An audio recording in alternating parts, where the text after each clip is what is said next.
everyone. Welcome back to the greatest games ever made. For the second time. For the second time, Ben's moaning because we actually just did this boss battle.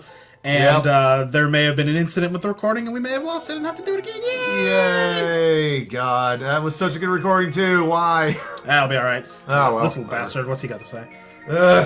I'm the wind! Whoosh! Yeah, you look like the wind. Fancy sword. Excalibur, perhaps? Stop!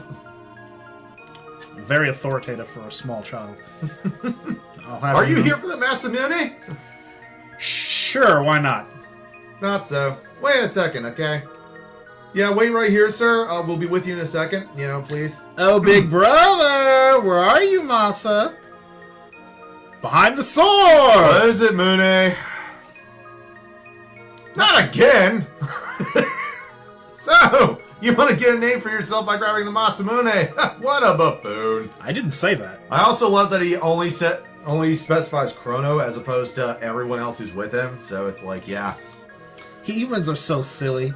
That's how you use a sword that's important, not who owns it. Again, I didn't say anything about Well, we want to possess the sword in order to take it to its rightful owner. Therefore, temporarily, we must own the damn sword. No, of course so we do, like, but we didn't say anything about wanting it for glory or anything like that. No. They're assuming a lot. Well, we're here, and we did say we're here for the Masamune, so but we didn't say like, why we were here for it. We didn't say, oh, I want it for glory and to be a dickbag. But that's the assumption they're making. They're here. We're here to possess the sword. Like, what else are we going to do? Pee on it? Like, come on, dude. Not necessarily be a douchebag. When they ask, "Are you here for the Masamune?" and we say yes, what is the assumption that is made there, dude? Anyway, go.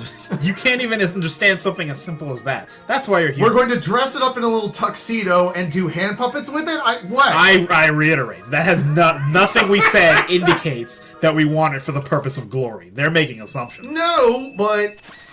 And they turn into dancing pigmen with pointy ears? They're demons. Supposed to be demons. Are they supposed to be demons? I thought they were. I thought they were supposed to be, like, demonic form. Maybe I'm wrong. Whatever. Well, whatever. I'm not saying that they're not. They could very well be intended Smack to them. be Smack them hard. Demons. Gonna attack the purple one, because the best strategy with these guys is to just kill one of them, because then they'll do their thing. Absolutely, and purple's also my favorite color, you bastard, so, you know. I prefer green. I prefer green, which is why I've chosen to kill him. Yeah, thanks. You must die. Any day now, Luca. Oh my god, she's so What? No, leave him alone. No, don't do that. No. Oh dear. And he's confused. They have gone. That's not good. Oh no! Oh god, why? This thing is so finicky. Why would it go? Why would it skip Chrono and go to Marley? You gotta be careful about that shit, dude. You got to be careful. Oh, obviously, yeah. Never do anything. Never expect to do anything quickly, because half the time when you're in a rush, even if you do something that would normally result in what you're intending to do, it's just going to result in you skipping and hitting and attacking the wrong thing. Absolutely, yeah. So you have to be careful with the controls, and this goes not just for a keyboard setup, but also for the controller as well. Oh, there you go. Masamune Palace got 400 experience points. Yeah. 4 tech points. Found 400 G. G is cool. Hey, they're pretty tough. By the way. Oh, you're right. It might be Gil. Which is just like a shortening of Guild or Gold. Yep. Which is common in Final Fantasy. Yep. Only Cyrus made it this far. What should we do? This time it's for real. Alright, this is it. Yeah, we mean business. As opposed to that you seem like you mean business with the dancing. With Masa's bravery and Mune's knowledge. Fusion! Ha! Two become one! Wow, that was... Okay. They've become this thing, which is definitely... Yeah, it's about this point that my younger self panicked. Like, before, it was kind of like, when I finished the first battle, I really was, like, Chrono had, like, maybe 10, 20 HP left. Marley had, like, 50, and Luca had less than 100. And I was like, and then they were talking about like, okay, this time we're serious. I'm like, why. You mean you weren't serious just now? There was a bit of fear involved there, and then they transformed into this, and I just kind of, had a panic moment and died very quickly. I don't think you can be blamed for that. Yeah, it was absolutely not good.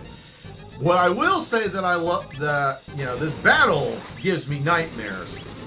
But I dream about the music, just as sort of a contrast. This music absolutely is phenomenal, especially with how it's presented to most people who don't know about this fight the first time, especially if they go in blind, and that music just hits with that big bombastic it's so good. Just really highlights that's the music they use when they wanted you to know that shit is for real. Yeah, absolutely, and it gets that across so well while also making the battle feel epic and also making the boss feel super powered as opposed to the other bosses you fought before, even.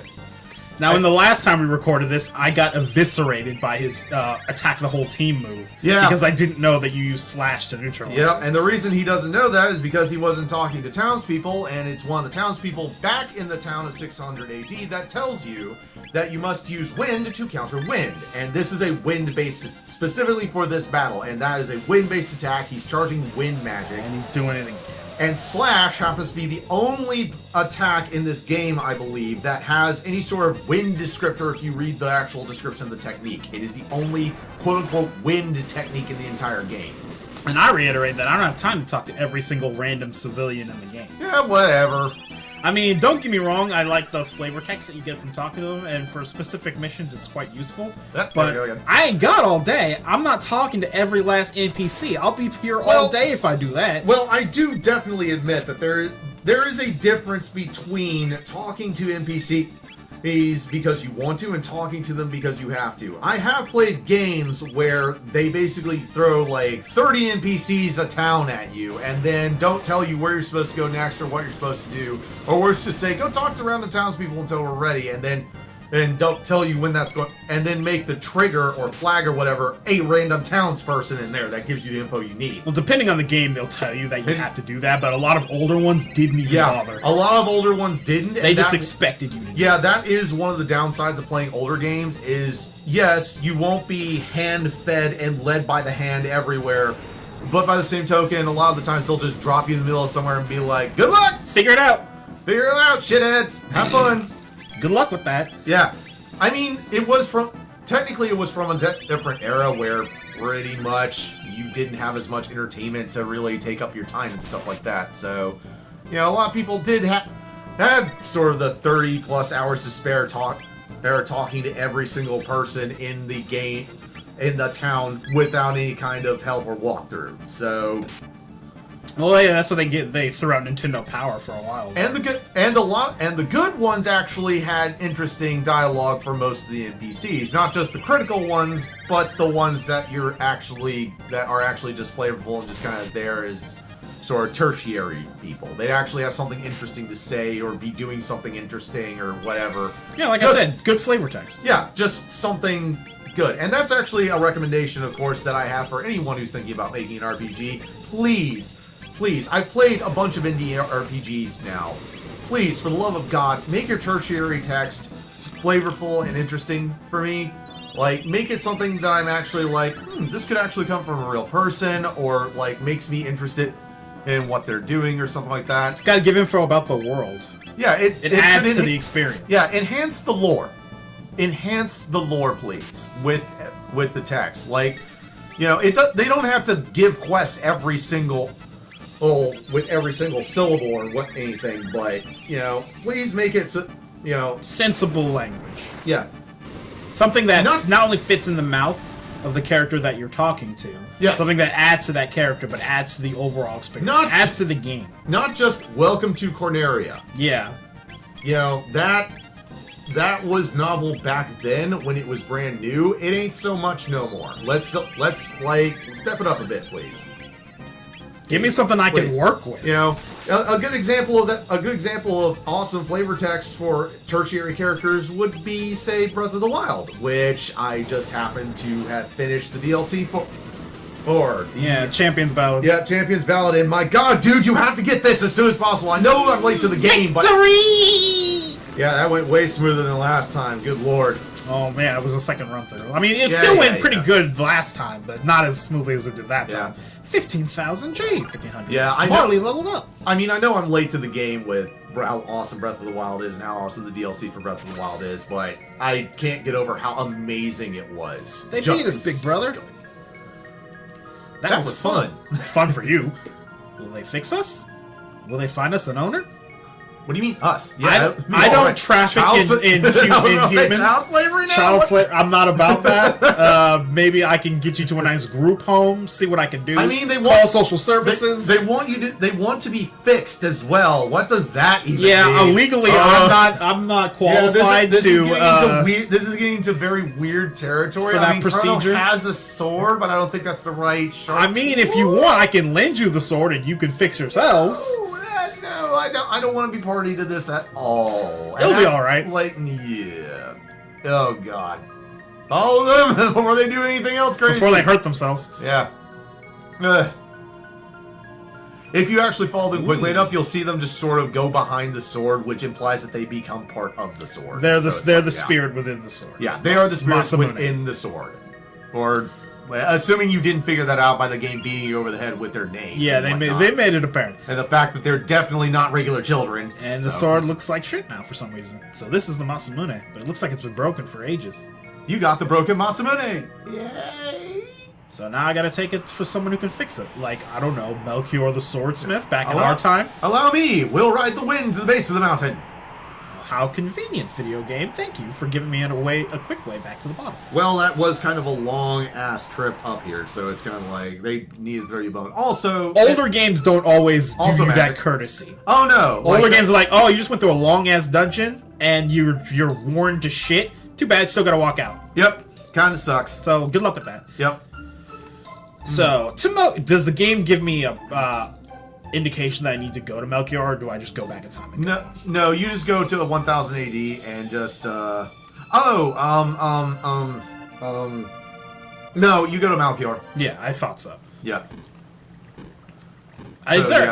It'll take me to, as a matter of fact, when I go through the thing, it'll take me to the part of oh, wait, no, there is, I think, one other thing you could do, maybe, is go talk to the damn kid. The one who ran away from the mountain. The Tata, the fake champion. Yeah, go talk to Tata and see. I think he will give you the hero's medal at this point because you beat the medal. Oh, do I need? And he basically is like, I can't do this. Yeah, so I think you need to talk to him at some point. I can't remember if it's now or later. I think it's now. Well, let's give it a shot now, so we don't have to come back if it's not. Yeah, absolutely.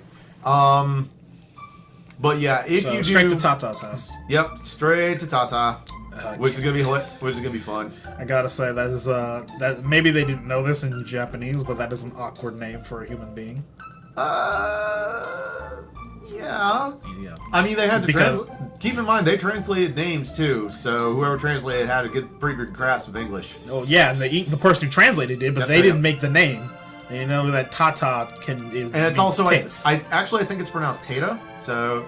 I'm sorry, everyone. Some frog guy dropped this in a cafe. I thought I'd sell it, but then everyone started calling me a hero. I couldn't bear to get rid of it. The dad looks horrified by this information. Yep. I just can't fake it any longer. I'm no hero. I'm so ashamed. Here, please take this. Scoundrel! I knew this was all a sham. Yeah, it didn't seem like it before. Talk to Tata again. Talk to him again. Listen to you! Who was going around telling everyone that you raised a hero, huh? Got him. Leave the How could I have fallen for that? For my dear departed wife's sake, I vow to keep my feet on the ground. It's like, God damn. Now let's see what the old man says now. Oh, my grandson, he secretly told me my next goal is to command the super legendary spaceship XRRX. What the heck is he talking about? I don't actually know. Like, I don't think that's not in the game. Technically, I think... Is that a reference to another game? No, maybe. If it is, I'm not sure. I thought maybe it might be a reference to something in the future. It is something... There is a robot, I think, by that name in the future. Oh, go take it to Frog, by the way. Don't have to do the sword thing? Well, first take it to Frog. Alright. I mean, he did say that Frog dropped in the cafe. Go return what's lost. That would be indication that I'm supposed to go to Frog before the Forest. Yeah, I know, down here. Forest of poison bullshit. poison bull. Oh yeah, because the guys in there will poison you. Yep. Well, we'll deal with this horrible run of annoying enemies that I hate next time on the Greatest Games Ever Made. All right, everyone. Bye. This time it better work.